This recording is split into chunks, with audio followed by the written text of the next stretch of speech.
Before you close your eyes tonight, let me take you to a place where the world moves at the speed of a drifting leaf and where the only expectation placed upon you is that you simply breathe. Imagine, if you will, that you are standing at the edge of a vast, ancient forest. The sun has just dipped below the horizon, leaving behind a sky painted in soft gradients of violet, indigo, and a deep, dusty blue. The air here is different from the air you are used to. It is cooler, cleaner, and carries the rich, grounding scent of damp earth, pine needles, and the faint sweetness of wildflowers closing their petals for the night. As you inhale, you feel this air travel deep into your lungs, expanding your chest gently, and with every exhale, you feel a little bit of the day's weight lifting off your shoulders, evaporating into the twilight. You see a path before you, winding gently between the trunks of massive, friendly trees. These are oak and beech trees that have stood here for centuries, their bark thick and mossy, their roots settled deep into the comforting dark of the soil. They are the guardians of this transition, standing like silent sentinels that mark the boundary between the busy, noisy world you are leaving behind and the sanctuary you are walking toward.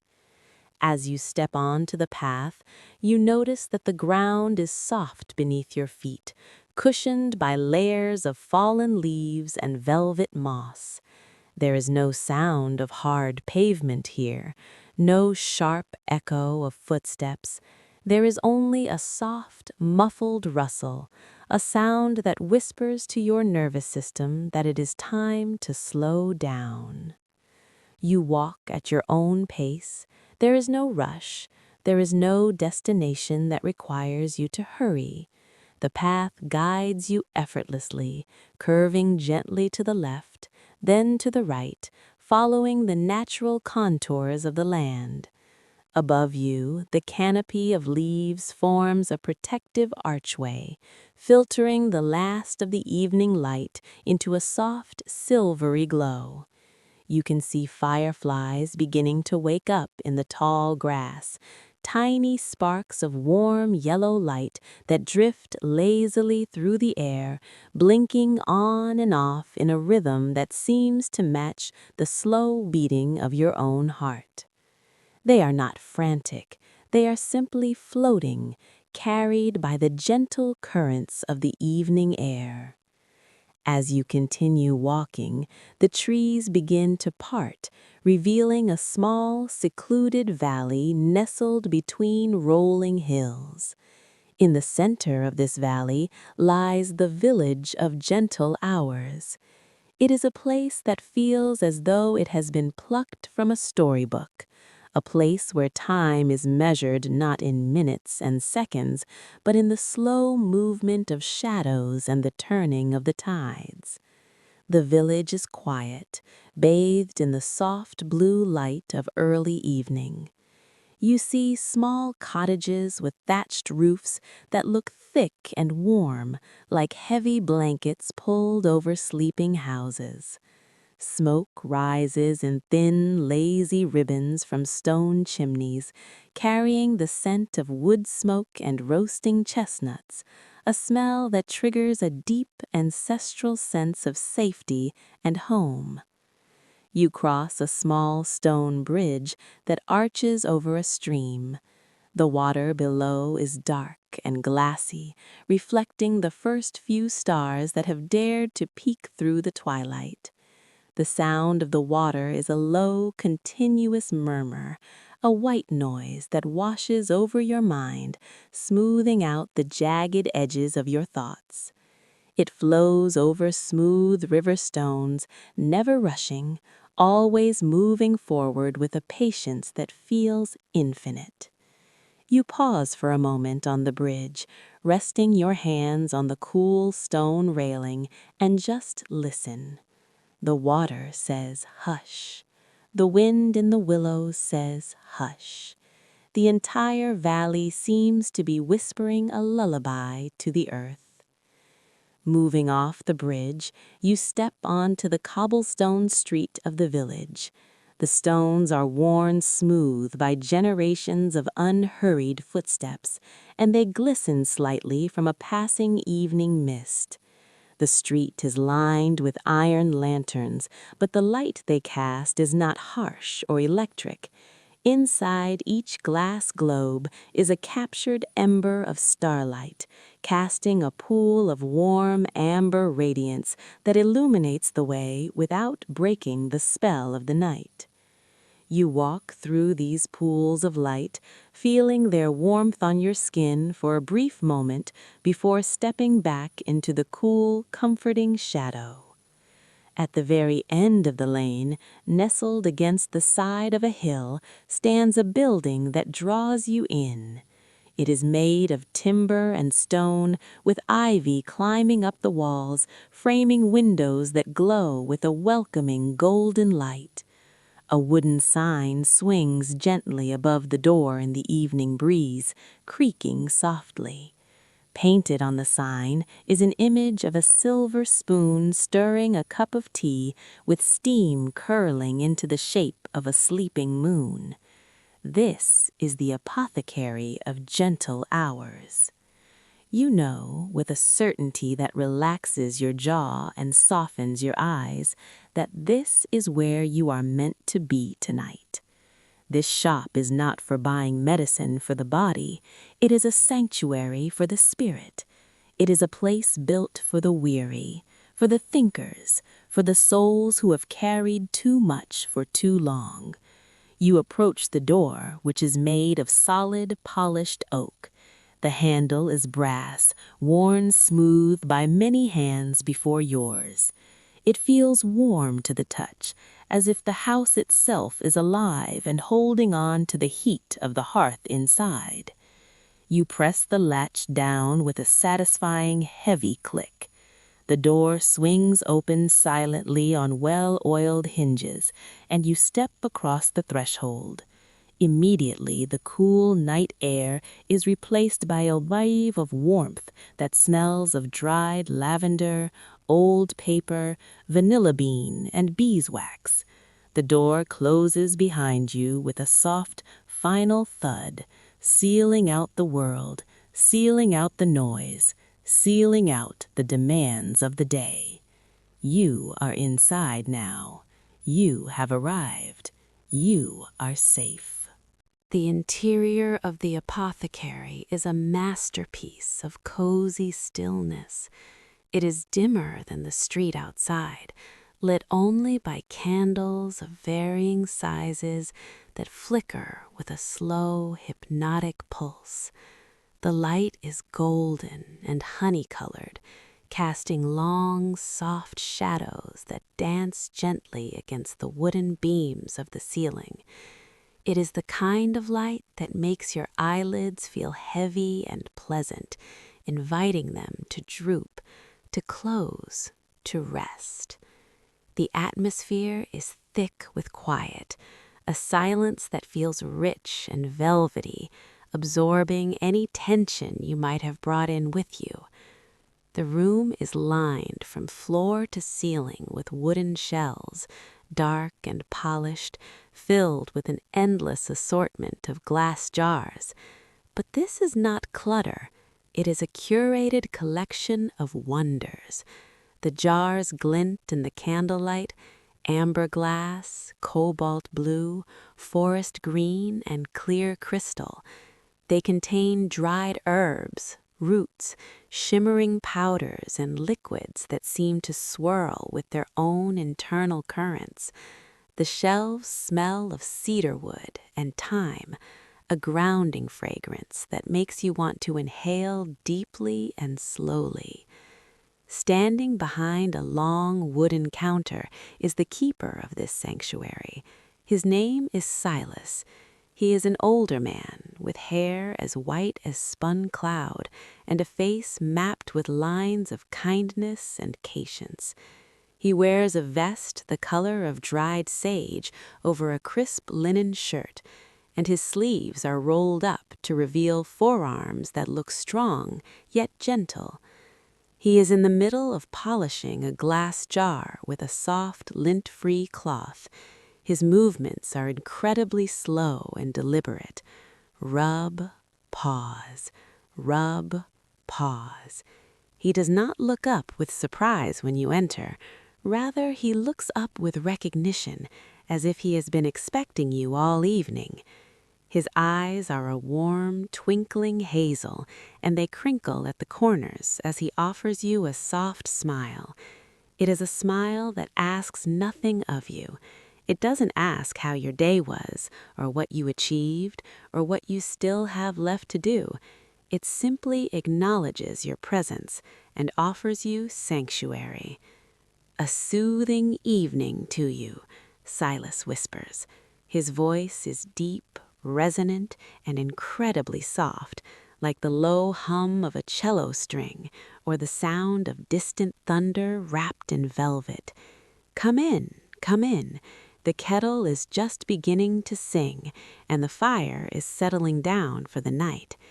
He gestures with a sweeping motion of his hand toward a corner of the room where a large stone hearth dominates the wall. Inside, a fire is burning, but it is unlike any fire you have seen before. The flames do not crackle or pop with sudden bursts of noise. Instead, they flow like liquid gold, curling and unfolding in slow motion, mesmerizing and silent. The heat radiating from it is steady and sleepy, a physical weight of warmth that reaches out to wrap around you. In front of the fire sits a large armchair upholstered in deep burgundy velvet. It looks soft and overstuffed, the kind of chair that has been shaped by years of providing comfort. Silas nods toward it. "Please," he murmurs, "sit. Let the chair hold you. You have done enough standing for one day." You walk across the room, your footsteps silenced by thick woven rugs patterned in intricate designs of vines and leaves. The floorboards beneath the rugs feel solid and secure. You reach the chair and turn, sinking down into its embrace. It is even softer than it looks. The velvet is smooth against your hands, and the cushion yields to your weight perfectly, supporting your back, your hips, your shoulders. You let your head tip back against the headrest, and a sigh escapes your lips, a long, involuntary exhale that signals the beginning of true relaxation. From this vantage point, you can watch Silas as he works. There is something deeply soothing about watching someone else perform a task with such care and lack of urgency. He moves a few jars on the counter, the glass making a soft clink against the wood. He opens a drawer, the wood sliding against wood with a hushed friction sound. He scoops some dried leaves into a bowl, the rustle sounding like autumn wind. He is not rushing to finish. He is savoring the process. You find your eyes wandering over the shelves nearest you. The jars are labeled in beautiful, looping handwriting on tea-stained paper tags. The ink is faded but legible. You squint slightly in the dim light, letting your curiosity drift lazily from one label to the next. One jar is filled with what looks like soft gray wool, or perhaps captured fog. The label reads, "The comfort of a heavy quilt." Another jar holds a substance that glows with a faint, warm orange light, pulsating gently. The label reads, "The feeling of morning sun on closed eyelids." A third, tall and slender jar contains clear water with a single leaf that never sinks and never floats to the top, just hovers in perfect balance. The label reads, "Stillness." You realize that this apothecary is rare. Silas does not sell cures for the body. He preserves the moments that heal the soul. He collects the sensory experiences that make us feel safe, grounded, and peaceful, and he keeps them here, stoppered in glass, safe from the chaos of the outside world. The fire warms your shins. The scent of vanilla and wood smoke fills your nose. The sight of the golden light reflecting off the glass jars fills your eyes. Your senses are being fed a diet of pure calm. You feel the muscles in your face loosening. The tight mask of the day is melting away, leaving behind a softer, truer expression. You are not a worker, or a parent, or a partner, or a problem solver right now. You are simply a being, sitting in a velvet chair, watching a magical fire, safe in the care of the apothecary of gentle hours. A gentle curiosity begins to stir within you. Not an active, demanding curiosity, but a soft, drifting interest, like a boat bobbing on a calm lake. You feel compelled to see more of these wondrous jars. With a slow, languid movement, you push yourself up from the velvet armchair. Your limbs feel pleasantly heavy, as if gravity has increased just slightly, pulling you closer to the earth. You walk slowly toward the shelves, your socks sliding silently on the polished wood between the rugs. Up close, the apothecary's shelves seem to hum with a faint, resonant vibration. It is a white noise, barely audible, akin to the sound of the ocean heard from miles away, or the wind moving through a field of wheat. It is the sound of thousands of captured peaceful moments resonating together. Silas watches you from behind the counter, his eyes kind and permissive. He gives a small nod, encouraging you to explore. "You may touch them," he whispers. "They like to be remembered. They like to share their calm." You reach out a hand, your fingers hovering over a jar made of frosted blue glass. It looks cold, like ice. You wrap your fingers around it and lift it from the shelf. It is cool to the touch, a refreshing contrast to the warmth of the room. You bring it closer to your face to peer inside. Through the frosted glass, you see what looks like tiny suspended snowflakes frozen in time, never falling, never melting. The label, tied with a silver string, reads, "The Silence of Falling Snow." As you hold the jar, a sense memory washes over you, vivid and consuming. You can feel the hush of a winter morning, the way a blanket of fresh snow muffles the entire world, dampening sound, making everything quiet and bright and clean. You can almost smell the crisp metallic scent of cold air. You feel the peace of a world that has stopped moving, stopped striving, and simply exists in white stillness. The memory loosens a knot in your chest you didn't even know was holding tension. You take a deep breath, and the air feels cooler, cleaner. You place the jar back on the shelf with a soft clink, feeling a lingering sense of coolness in your fingertips. You move your hand to the next jar. This one is perfectly clear, round and smooth. Inside, a liquid the color of deep twilight indigo ripples gently even though your hand is steady. It is a mesmerizing, deep purple-blue color, the color of the sky just before the stars come out completely. The label, written in dark ink, reads, "The Space Between Thoughts." You stare into the indigo liquid. It swirls slowly, creating spiral patterns that form and dissolve, form and dissolve. It reminds you of the moment just before sleep takes you, that precious fluid state where logic fades away and dreams begin to bloom. You watch the ripples, and your own breathing slows down to match their rhythm, in and out, form and dissolve. It is hypnotic. You feel your mind emptying out, the chatter of your inner monologue slowing down, the gaps between your thoughts becoming wider, longer, more spacious. You are simply observing. You are witnessing the color of peace. There are hundreds of jars here, a library of sensations.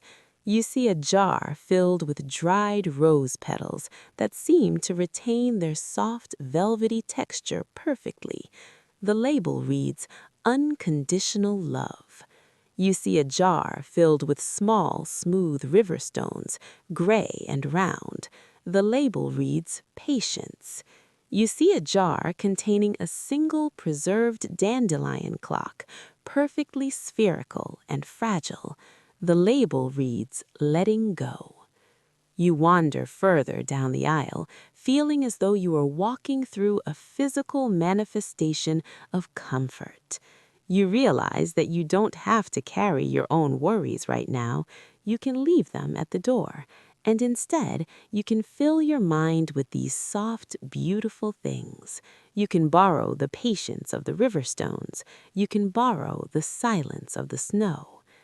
Silas is grinding something in a stone mortar and pestle. The sound provides a rhythmic backdrop to your exploration. Grind, twist, pause. Grind, twist, pause. It is a dull, heavy sound of stone on stone, earthy and ancient. It anchors you to the present moment.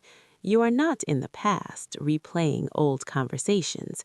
You are not in the future worrying about tomorrow's tasks. You are here, in the dim golden light, surrounded by glass and wood and magic. You pause in front of a jar that glows with a faint bioluminescent green light. It looks like capturing the essence of a deep forest in summer. The label says, "The smell of moss after rain." You can imagine that scent, rich, damp, teeming with life and quiet growth. It is the smell of the earth breathing. You feel a profound sense of gratitude for this place. It is a refuge. It is a pause button for the world. You let your hand trail along the edge of the shelf, feeling the smooth wood, grounding yourself in the texture of reality. You are ready to go deeper into relaxation. You are ready to surrender to the gentle hours. Silas wipes his hands on a clean linen cloth, the fabric making a soft, dry rasping sound against his skin. He steps out from behind the counter and beckons you toward the back of the shop, where a tall archway stands draped with heavy velvet curtains in a shade of deep, mossy green. The fabric looks thick, heavy enough to block out sound and light. "Come," he whispers, his voice barely disturbing the air. The garden is breathing, and it welcomes company. He reaches up and draws back one side of the curtain. The brass rings slide along the rod with a muted, musical chime. You step through the archway and find yourself crossing a threshold into a different kind of world. You have entered a glass conservatory attached to the back of the apothecary. The change in atmosphere is immediate and delightful. The air here is warmer, more humid, and rich with oxygen. It smells of damp, fertile soil, wet fern fronds, and the intoxicating sweetness of night-blooming jasmine and moonflowers. It is a lush, green sanctuary that feels alive in a slow, vegetative way. The ceiling is a magnificent curved dome of glass panes held together by wrought iron. Above, the night sky is visible in all its glory. Without the interference of city lights, the stars look incredibly bright and close, scattered like diamond dust across a canvas of deep velvet black. The moon casts a pale, silver light through the glass, illuminating the leaves of the plants below with a ghostly, ethereal glow. Inside, vines climb the stone walls, their leaves broad and glossy, shimmering with condensation. Ferns unfurl from hanging baskets, their delicate fronds swaying gently in the subtle currents of warm air. But the most magical thing is the light coming from the plants themselves. This is a garden of bioluminescence. There are orchids with petals that glow with a faint, pulsing blue light. There are patches of moss that sparkle like tiny scattered emeralds. There are lilies that emit a soft, pearlescent white glow from their centers. The light is not steady, it breathes. It brightens and dims in a slow, organic rhythm, pulsing in time with the earth's own heartbeat. Pulse, fade, pulse, fade. In the center of the conservatory stands a round stone basin, ancient and weathered. A small fountain trickles water into it. The water glows with a soft silver radiance, as if it has been infused with moonlight. The sound is absolute perfection, a steady, musical trickle that does not splash or rush. It simply flows, continuous and calm. Drip, trickle, flow. It creates a soundscape that washes away any remaining mental clutter. You walk along the winding stone path that meanders through the foliage. You reach out and brush your fingertips against a large, heart-shaped leaf. It feels soft as suede, covered with tiny, fine hairs. As you touch it, the leaf's internal glow brightens for a moment, shifting from green to a warm yellow, pulsating slowly against your palm as if saying hello. It is a connection, a quiet acknowledgement between living things. Silas moves to a potting bench made of rough-hewn wood. He begins to tend to small clay pots. He moves with infinite care, picking up a small tool to loosen the soil, adjusting the angle of a leaf. He is a guardian of growth. He understands that things cannot be forced. They must be allowed to unfold in their own time. "These are dream seeds," he says softly, his voice blending with the sound of the water. He points to tiny, pale sprouts pushing up through the dark earth. They cannot thrive in noise. They need the dark to find their strength. You look at the tiny sprouts. They look fragile, yet they have the strength to push through the soil. You realize that your own rest is like a seed. It cannot be forced. It needs quiet. It needs the dark. It needs you to be gentle with it so it can grow into restorative sleep. You find a wooden bench near the silver fountain. It is polished smooth by time. You sit down, and the wood feels solid and grounding beneath you. You rest your hands in your lap and close your eyes for a moment, listening. You hear the water. You hear the faint rustle of leaves. You hear your own breath. You take a deep inhalation, filling your lungs with the green, clean scent of the conservatory. It feels nourishing. With every exhale, you feel your body sinking deeper into the bench, your muscles lengthening, your spine settling. You open your eyes and watch the light pulsing in the orchids. Blue, fade, blue, fade. Your eyes begin to feel heavy, entranced by the rhythm. You are part of this garden now. You are simply another living thing, resting in the safety of the glasshouse, growing quietly in the dark. As you sit on the wooden bench, mesmerized by the silver water flowing in the fountain, Silas approaches you. He carries a small, round tray made of dark walnut wood. On it sits a ceramic teapot, glazed in a soft, speckled cream color, and a single matching cup without a handle. the kind meant to be cradled in both hands. "A tea for settling," he whispers, placing the tray on a small table beside you. A blend of chamomile flowers, a hint of vanilla bean, and a single petal from the moonflower, harvested only when the moon is full. He lifts the teapot. The spout pours a golden stream of liquid into the cup. The sound of the pouring is delightful, a high-pitched glugging sound that rises in pitch as the cup fills. Glug, glug, shh. Steam rises from the cup in a curling white ribbon, twisting and turning against the dim green background of the ferns. It dances for a moment before disappearing into the air.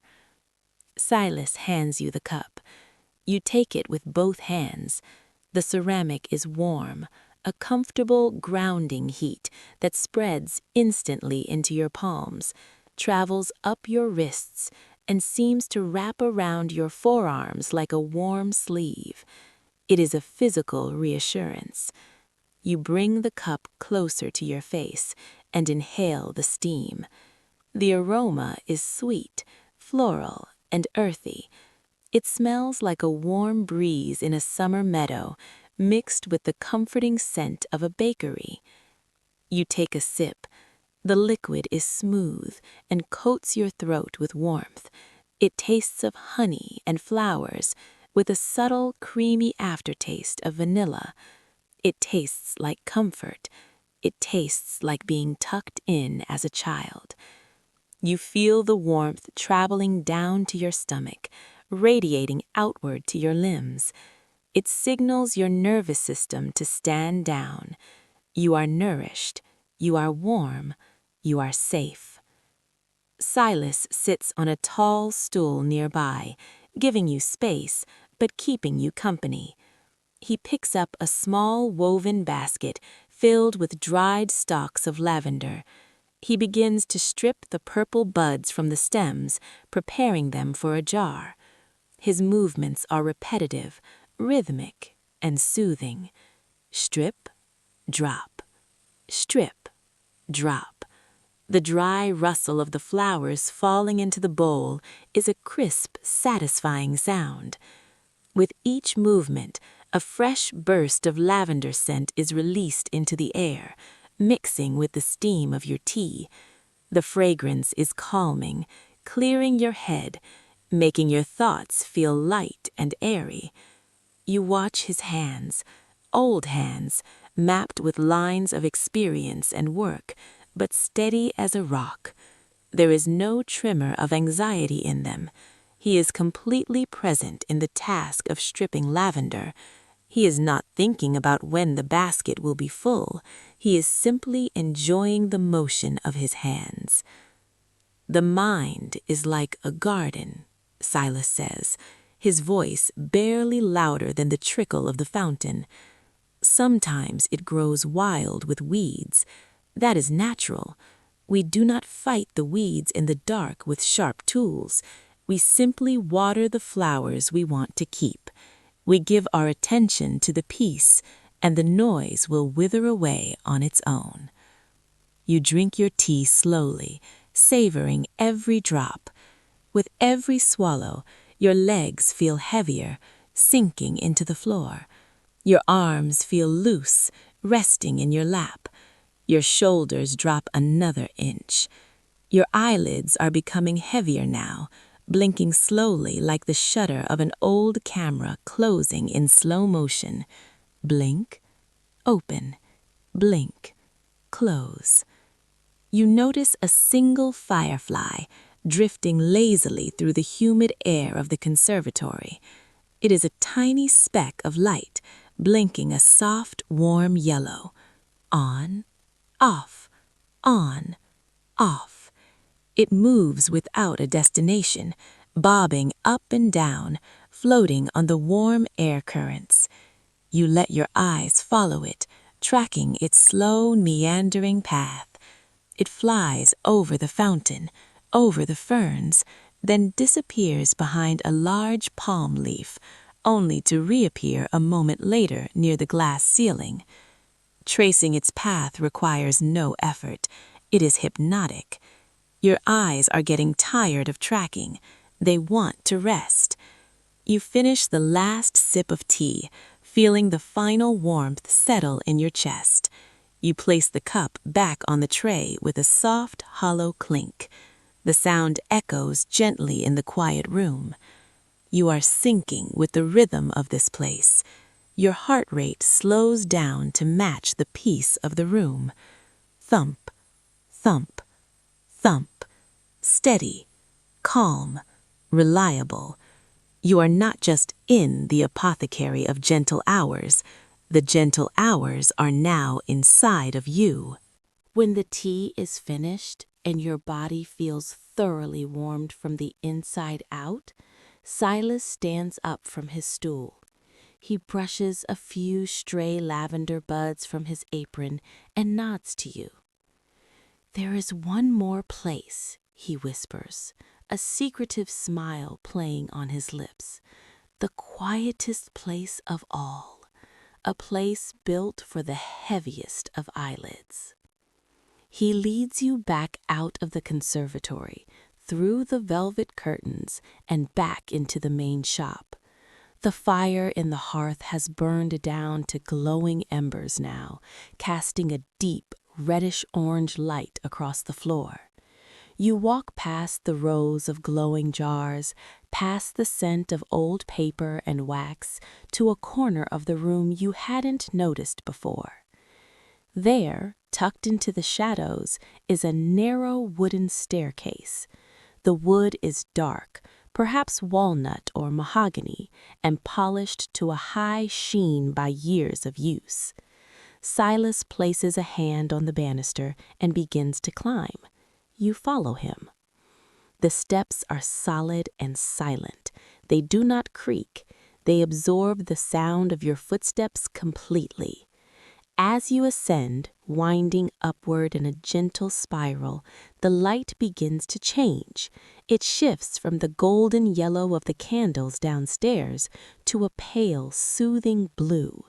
You are moving up, away from the ground, away from the earth, toward the sky. At the top of the stairs, you step onto a landing and enter a round room. This is the Observatory of Sleep. The walls here are painted a deep midnight blue, almost black.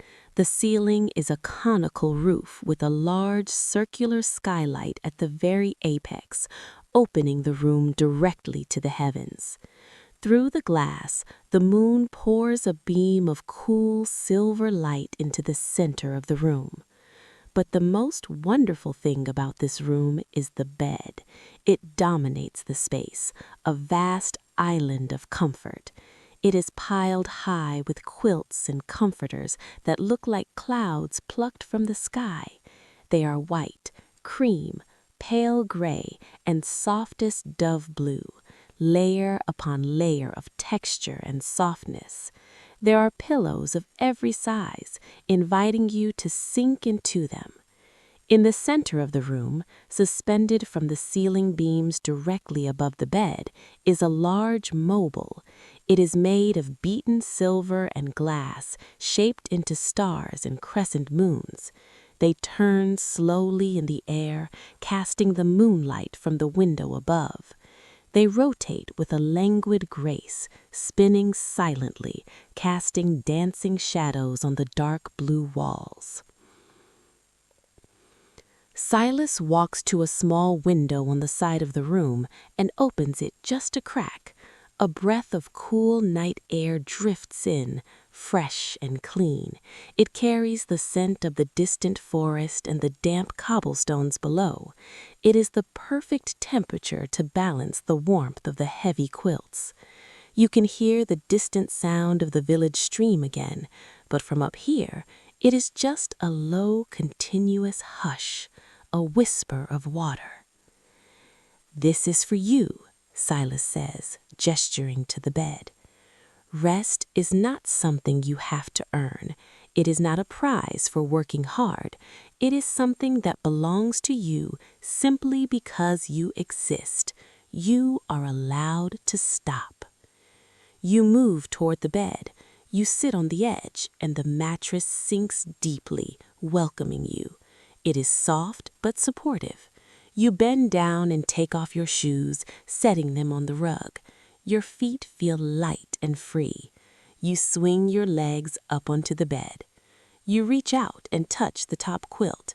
It is cool to the touch, crisp, clean cotton that feels smooth against your skin. You slide your legs under the covers. The weight of the bedding is significant. It feels heavy, grounding, like a weighted blanket that presses you into the mattress.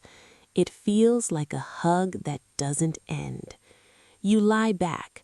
Your head hits the pillows, and they compress slowly, cradling your neck and head in perfect alignment. You let out a long sigh. The tension in your neck dissolves. The tension in your lower back releases. You pull the heavy, soft quilts up to your chin, tucking them around your shoulders to create a warm cocoon. You are completely enveloped in safety. The world outside is far away and irrelevant. The only thing that matters is this room, this bed, the cool air on your face, and the soft silver light of the moon. You watch the mobile turn, round and round, silver and shadow. It is the most peaceful sight you have ever seen. Silas stands by the door, his silhouette framed by the soft light from the hallway. He does not leave just yet. He stays to ensure you are completely settled, watching over you like a guardian of the night. He reaches into the pocket of his vest and pulls out a small object. He walks quietly to the bedside table, his footsteps making no sound on the thick carpet. He places the object on the table, right next to the small oil lamp. It is a smooth, flat stone, polished to a high shine by the tumble of a river. It is cool and gray, with a single perfect band of white quartz running through the center. "A worry stone," he whispers, his voice low and soothing. "If a thought comes to trouble you in the dark, do not fight it. Do not argue with it. Simply reach out and touch the stone. Imagine the thought flowing out of your fingers and into the rock. The stone is old and strong. It has weathered storms for thousands of years. It is strong enough to carry your worries so you don't have to."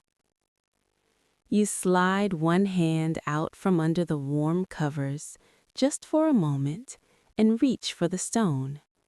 Your fingertips graze the smooth surface. It is delightfully cool. You run your thumb over the white band. You imagine any lingering tension in your mind, any to-do lists, any regrets, any what-ifs, flowing down your arm, through your hand, and pouring into the gray stone. The stone absorbs it all without changing. It remains cool, solid, and unaffected. You feel lighter. You withdraw your hand and tuck it back under the warmth of the quilt. Silas moves to the small oil lamp on the wall. It has been burning with a low, golden flame. He reaches for the small brass dial on the side. "Good night," he whispers. "The shop will watch over you. The stars will watch over you. You are safe to drift." He turns the dial slowly. The flame shrinks. It fades from a bright yellow to a soft orange glow, then to a tiny comforting ember, and finally it winks out completely. Now the room is lit only by the natural light of the stars and the moon pouring through the skylight above. The light in the room transforms. It is no longer golden and warm. It is pale, blue, and ethereal. It casts long, gentle shadows that do not move. It is the color of deep sleep. You hear Silas turn away. You hear his soft footsteps retreating toward the door. You hear the faint creak of the floorboards in the hallway, getting quieter and quieter, further and further away until they are gone. You are alone, but you are not lonely. You feel cradled by the house itself. You feel the presence of the apothecary below you, holding you up. You feel the presence of the ancient trees outside, standing guard. You look up at the mobile of stars above you. In the moonlight, they gleam with a soft metallic luster. They turn, round and round, slow and steady. You fix your eyes on one silver star. You watch it catch the light, flare brilliantly for a second, then disappear into shadow, then catch the light again. Flash, fade, flash, fade. It is hypnotic. It occupies your eyes so your mind doesn't have to think. Your eyelids are becoming impossibly heavy. It feels like too much effort to keep them open even a fraction of an inch. The muscles around your eyes soften. The muscles in your forehead smooth out. So you let them close. Even behind your closed eyes, you can still see the afterimage of the silver star spinning gently. You can still smell the faint, lingering scent of lavender from the shop below. You can still feel the comforting weight of the quilts pressing you into the mattress. You are suspended in a perfect moment of comfort. The transition is happening. You are moving from the world of doing to the world of being. Now you begin to drift. You are no longer fully in the room. You are floating in that soft, fuzzy, pleasurable space between waking and sleeping, the hypnagogic state where reality softens and becomes fluid. Your body feels distant, heavy and warm, like a stone sinking slowly, slowly to the bottom of a sunlit lake, rocking gently as it descends. You let your mind wander back through the apothecary, revisiting the jars you saw earlier. You see the jar labeled "The Sound of Rain." You imagine opening it. You hear the gentle patter, patter, patter of rain on a tin roof. It is a cozy sound, a sound that makes you want to curl up tighter. You see the jar labeled "The Space Between Thoughts." You imagine that indigo liquid inside. In your mind's eye, you unstopper that indigo jar. You tip it over. The liquid pours out, but it is not wet. It is made of pure relaxation. It flows out of the jar and spills onto the floor of your mind. It is cool, thick, and soothing. It spreads slowly, covering everything in a blanket of calm, velvety quiet. It smooths out the rough edges of the day. It fills the cracks where worry likes to hide. It silences the chatter. The indigo tide rises gently. It covers your mental landscape. You feel this relaxation as a physical sensation now, moving through your body. Focus on your feet. Imagine the indigo liquid warming your toes. The arches of your feet release. Your ankles loosen, flopping open to the sides.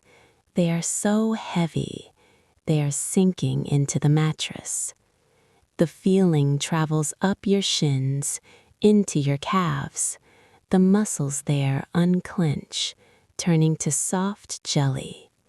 It moves into your knees, softening the joints. Up into your thighs, your large leg muscles let go of holding you up. They are completely supported by the bed. The wave of relaxation moves into your hips. You feel your hips sinking down, opening up, releasing any tension stored deep in the joints. It travels up your spine, vertebrae by vertebrae, lower back, middle back, upper back. The mattress rises up to meet you, supporting every inch of your spine. It flows into your stomach. Your belly rises and falls with your breath, soft and loose, no tension, just easy rhythmic movement. It moves into your chest. Your heart beats slowly, a calm drum in a quiet room.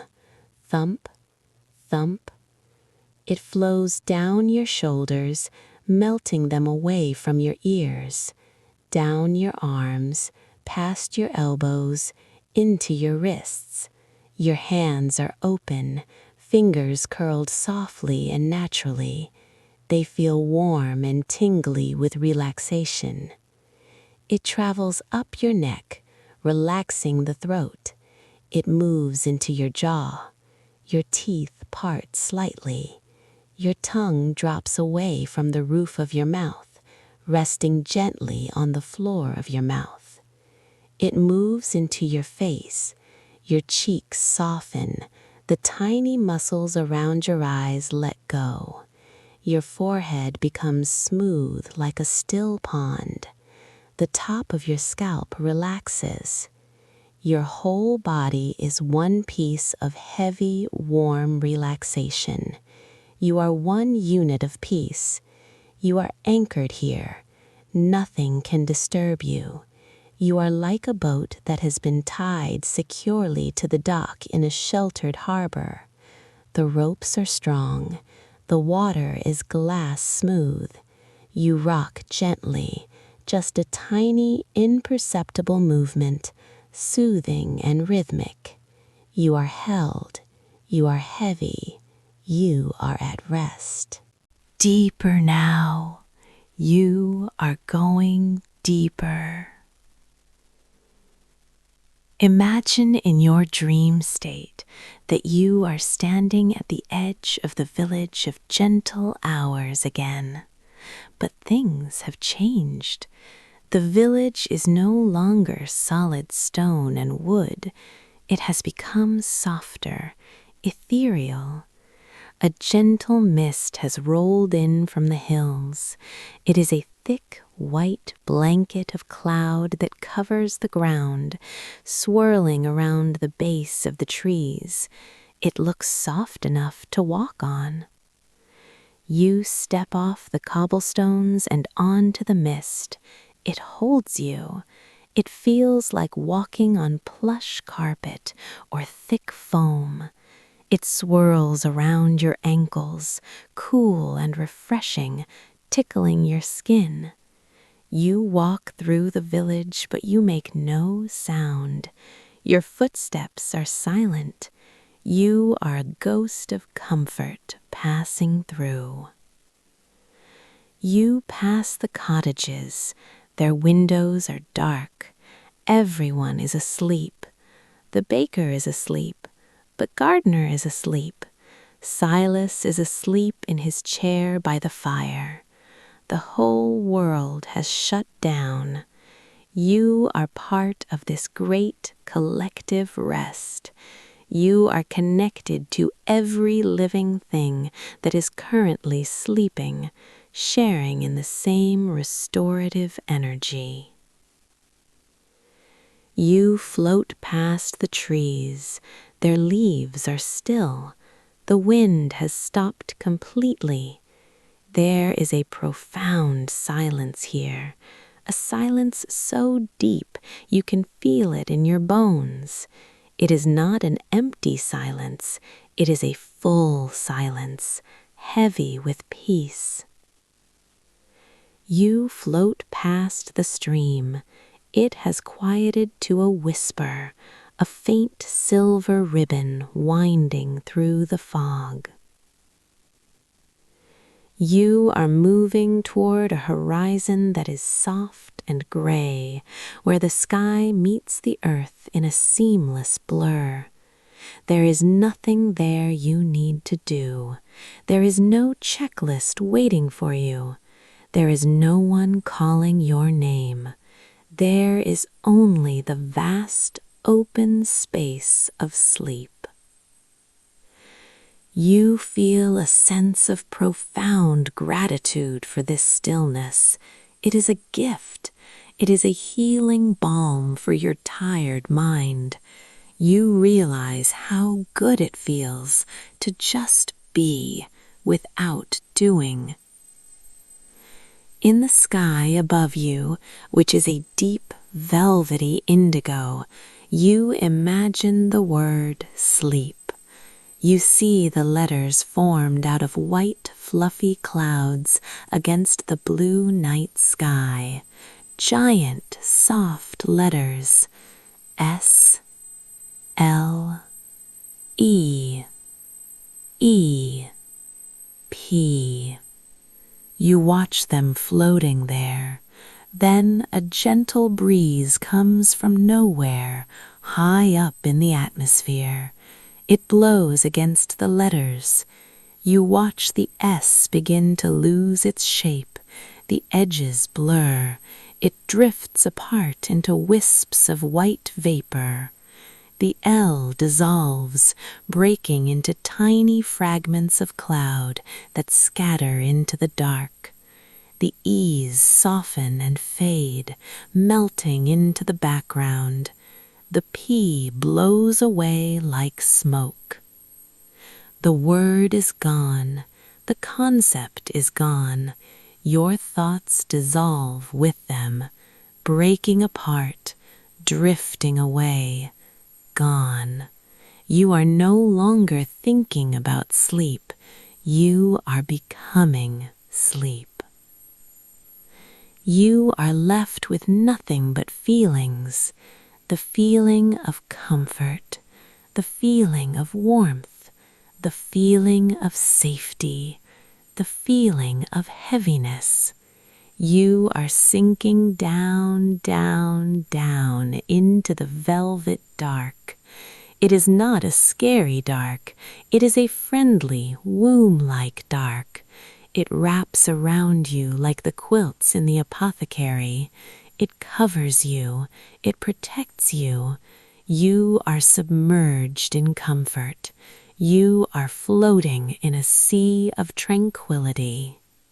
You have arrived at the center of the quiet, the very heart of the night.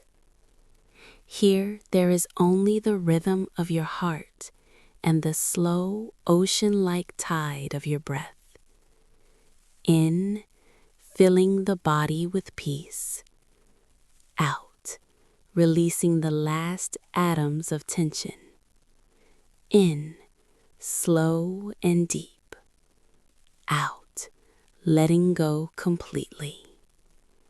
The stone on the bedside table holds your worries. You do not need them. The jars on the shelves hold your memories. They are safe. The garden holds your growth. It happens without your effort. You do not need to hold anything. You do not need to be anyone. You are weightless. You are free. You are unburdened. The night stretches out before you, long and uninterrupted. It is a vast landscape of time that belongs entirely to you. Hours and hours of peaceful oblivion. Hours and hours to recharge every cell in your body, to knit together every frayed nerve, to wash away every stress. You feel the edges of your consciousness fading completely now. The boundary between you and the bed has dissolved. The boundary between you and the room has dissolved. You are expanding into the silence. The last little bit of awareness is slipping away, like a leaf finally letting go of a branch after a long autumn.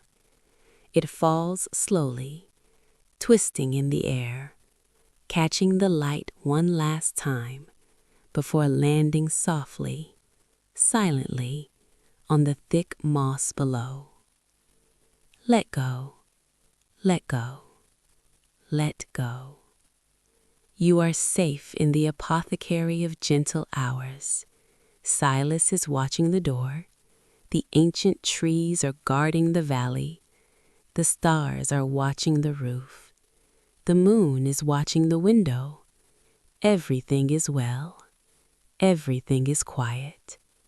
Sleep is here. It is a warm wave pulling you under, washing over your head. You surrender to it happily, drifting further away, dreaming soft colors, deep into the stillness, asleep. Good night.